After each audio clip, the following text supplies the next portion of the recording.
This is Tanner Tech.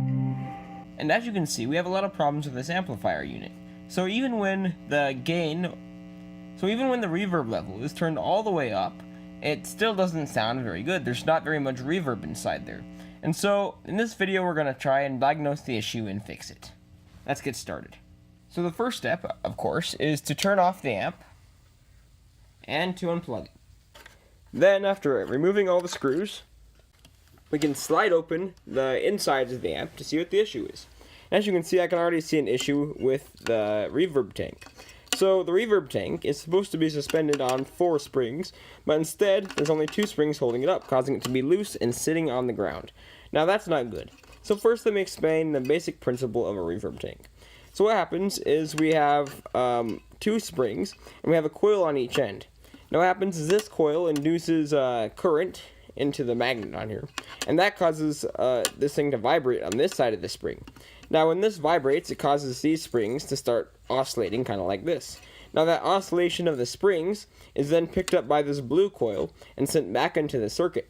So what's happening in this reverb tank is this vibration induced by this one coil is being induced into both of these springs, and once they start vibrating, they don't stop vibrating, and that gives it kind of an echoey sound when it's received into the blue coil.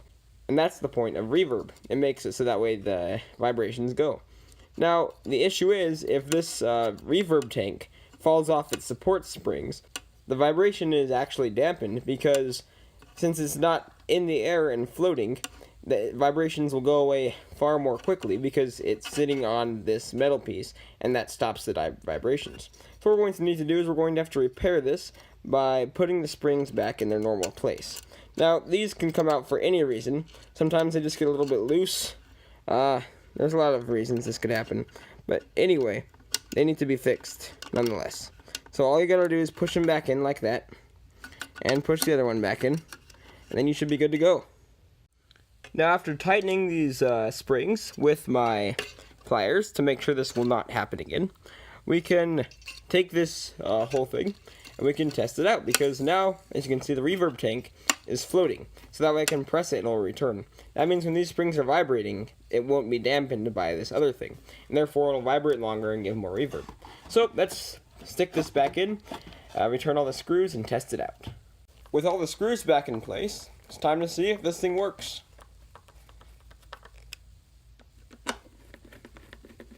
Alright, here goes nothing. I'll turn up the reverb all the way, make sure it's kind of at the same levels, and turn on the Tanner Tech intro again.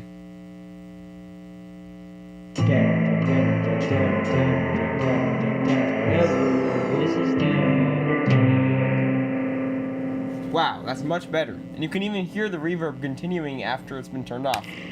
Even if I hit this thing, you can still hear the reverb sound. So there you go, that's how you fix a loose reverb tank. And just to give you guys a treat, I'm going to be showing my guitar in a later video, but I'm going to give you a demonstration because I have a fully working guitar amp. Hear that reverb? Sounds good?